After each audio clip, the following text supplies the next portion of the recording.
covering the entire range of bilateral relations and regional and multilateral issues of importance. Pakistan enjoys long-standing friendly ties with Ukraine. Pakistan-Ukraine relationship has a long history and has covered trade and investment, agricultural and defense cooperation, cultural exchanges, and deep people-to-people contacts. We wish to further expand cooperation in all areas of mutual benefit. Building trade and economic ties is a priority area for Pakistan. We aspire to build a mutually beneficial relationship that contributes to the prosperity and well-being of our nations. In our meeting today, we agreed on the importance of regular dialogue and engagement to further strengthen our bilateral ties. We have also agreed to hold meetings of various institutional mechanisms in due course. We will continue to build on our conversation to add more substance to our relations.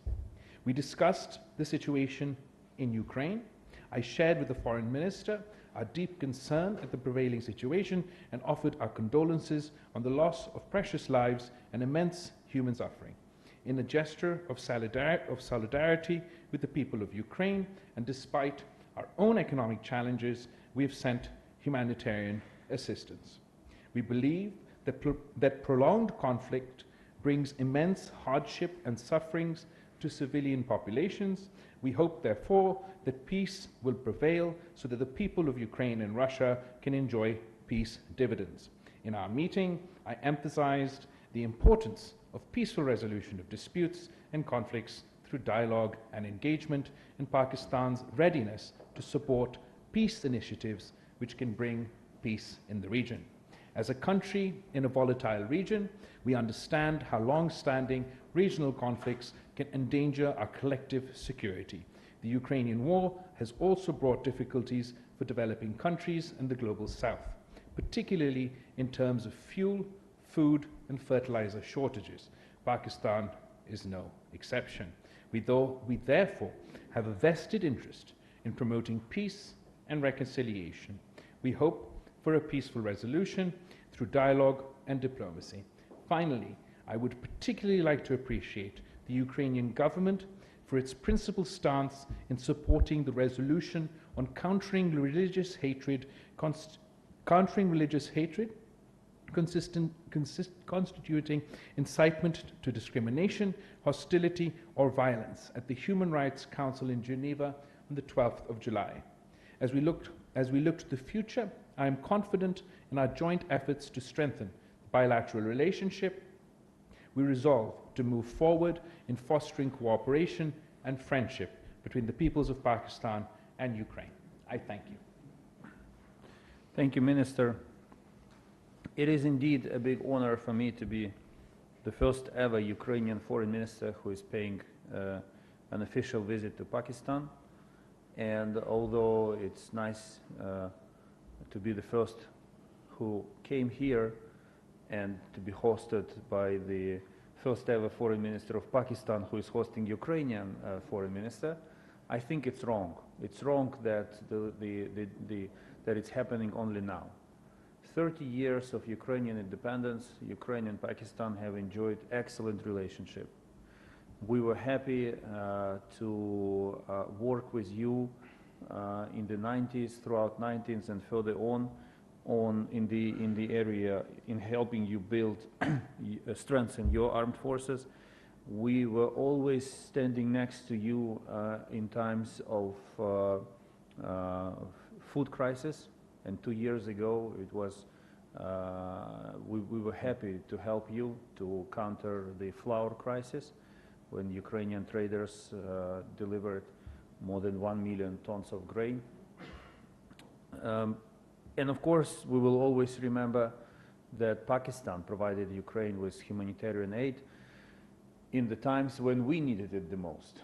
And we understand that it was not an easy decision in terms of domestic economic situation, but this is what friends do. They help each other in times of the greatest need. So my visit here is a sign of appreciation of bilateral relations that have existed between Ukraine and Pakistan for more than 30 years. But we also tried to look into the future.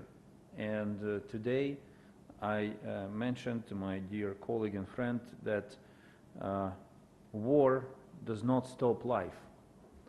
And we are thinking of how we were discussing today how we can boost trade, how we can solve existing problems for Pakistani students who had studied in Ukraine before the war began, and how we want to develop cooperation in this area. I briefed Minister about the opportunities Ukraine offers in the area of digitalization of state services to make government more convenient to engage with for its own citizens. We were really I think it will not be exaggeration to say that today we were looking into the future of our bilateral relations and what we can do together. And as Bilawal mentioned, yes, we agreed to reinvigorate some of our bilateral mechanisms. We will be looking forward to holding the inaugural meeting of the Ukrainian-Pakistani Commission on Economic Cooperation. And one more issue that became particularly topical since Monday, it's the future of the Black Sea Grain Initiative. I briefed Minister about the rationale behind Russia's withdrawal from this initiative, about its consequences for global food security. We regret that it will be Ukraine, countries of Asia and Africa who will suffer the most from Russia's withdrawal. By doing so, Russia significantly undermined global food security, and we already see prices going up. I reiterated to Foreign Minister that Ukraine considers Pakistan a good partner, and we are ready to work with your country on specific arrangements in the area of food security. And we will also appreciate if Pakistan voices its support of the continuation of the Black Sea Grain Initiative, and I was happy to hear from Bilawal that Pakistan will engage in this matter with the United Nations and Turkey as facilitators of the Black Sea Grain Initiative. Thank you once again for this visit. I will be looking forward to hosting you in Kiev one day. Our nations have to meet more and talk more at all levels for the benefit of our people. Thank you. Thank you. We'll open the floor now. Mr. Raja Mohsin Ejaz of ALY. Thank you very much, sir. My question was to our visiting dignitary. Sir, what brings you to the Pakistan, given the significance, because you are the first foreign minister of Ukraine to visit Pakistan in 30 years? Thank you very much.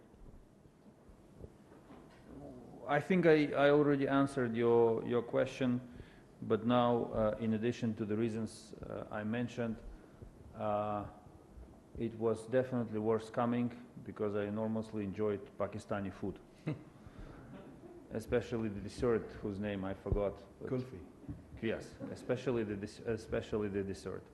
But the rest part of my answer is in everything that I said that I said before.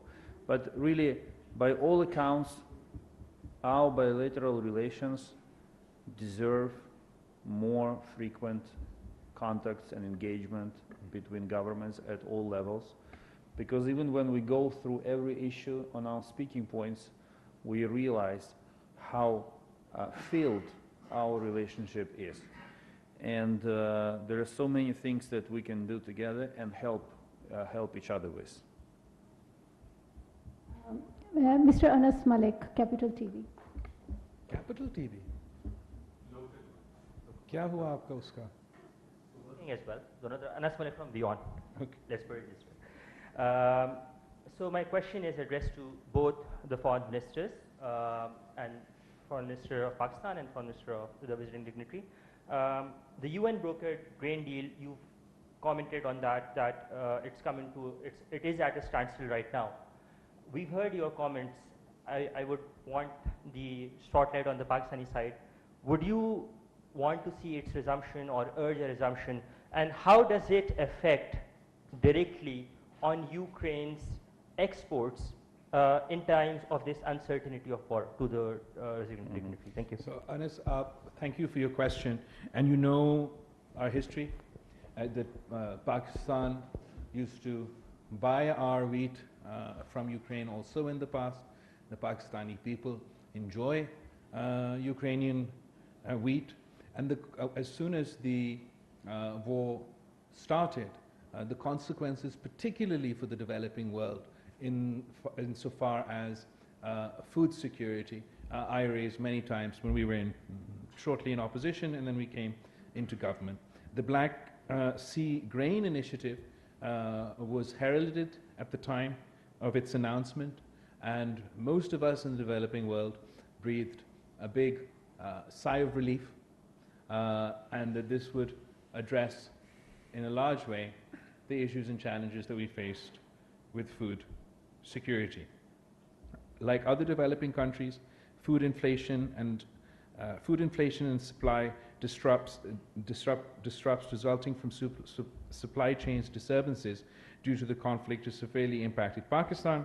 The Black Sea Grain Initiative was a positive undertaking. The United Nations, Turkey, and Ukraine and Russia.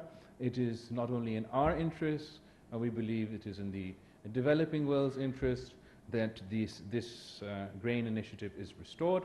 I will be reaching out to the United Nations Secretary General, to my counterpart in Turkey, in Russia, to discuss Pakistan's concerns and our desire for the Black Sea Grain Initiative to be restored. You have to understand what happened. So last year, Russia attacked Ukraine and blocked our ports. Food prices all over the world immediately went up. Black Sea, we had to find the way to export our grain to the global market. The best way is by the sea. The alternative way is by land corridors through the countries belonging to the European Union. We have achieved a lot in extending the land corridors, and my point number one, there are ways to export Ukrainian grain from our country to global markets. So it's not that things are completely locked up. But the problem is that taken all together, land corridors cannot export full amount of cereals available for export. This is the issue, which means that prices will go up because of the shortage of delivery. Russia said, don't worry, Russia have enough of grain to replace Ukrainian grain on the global market. But first, this looks, there is a fly, I hope it's not a Russian flight, right? Do we have a big embassy here? But the Russians, what the Russians have done, they're trying, literally saying that we simply destroyed our competitor. Now what happens? Russia, on Monday, Russia announces withdrawal from the initiative. On Wednesday, they attack Ukrainian ports with missiles, destroying port infrastructure, basically making it even harder for us to restore export. In one terminal, they destroyed 60,000 tons of grain that was designated to China. It means that 60,000 tons of grain will never make it to the people who want to buy bread at reasonable price. And as prices go up, Russia is increasing its exports of grain, making more money for its war machine and for its shattered economy. So They say tons of things about their interests not being met, about disrespect shown to them. The real essence of what Russia has done is money. They want to make more money. They want to remove competitor from global market. But the ones who will pay for it will be Ukrainian farmers and ordinary people in Asia and in Africa who will have to buy more expensive bread. This is the consequence. And this is why it is so important to make everything possible to restore Black Sea Grain Initiative, to return balance to the global food market, to return prices under control, and to give Ukraine the possibility to provide cereals to the countries who need it the most. We have one last question, given the busy schedule of our esteemed guest. One last question by Mr. Kamran Yusuf from Express Tribune. Thank you. Question to Foreign Minister Bilawal. We've been hearing repeated reports that Pakistan is supplying arms to Ukraine or considering, given the ongoing conflict between Russia and Ukraine. What is Pakistan's position on that? And question to Foreign Minister of Ukraine. What kind of expectations do you have from Pakistan as far as the ongoing conflict between your conflict with Russia is concerned? I think you know Pakistan's position on this issue. I'd like this opportunity to reiterate that we find it regrettable that certain media outlets have tried to publish unfounded reports alleging military supplies to Ukraine. Since the war began, we have not concluded any agreement for defense supplies to Ukraine, keeping in view our principled, consistent, and non-partisan position. Thank you, Kamran. Yes, I can confirm that there are no contracts or intergovernmental arrangements between Ukraine and Pakistan in this area. The military technical cooperation that we have dates back to the contracts signed in 1996 and related to the supply of, to the creation of Al-Hadid tank in Pakistan with the support of Ukrainian defense industry. We want Pakistan to be by our side in the way it finds appropriate for itself. Minister expressed condolences. We know that Pakistan supports our territorial integrity. And the rest is in the hands of the Pakistani government to choose appropriate forms of finding the way to support a country that is fighting for its sovereignty and territorial integrity against a much stronger neighbor. Okay, thank you everyone. That concludes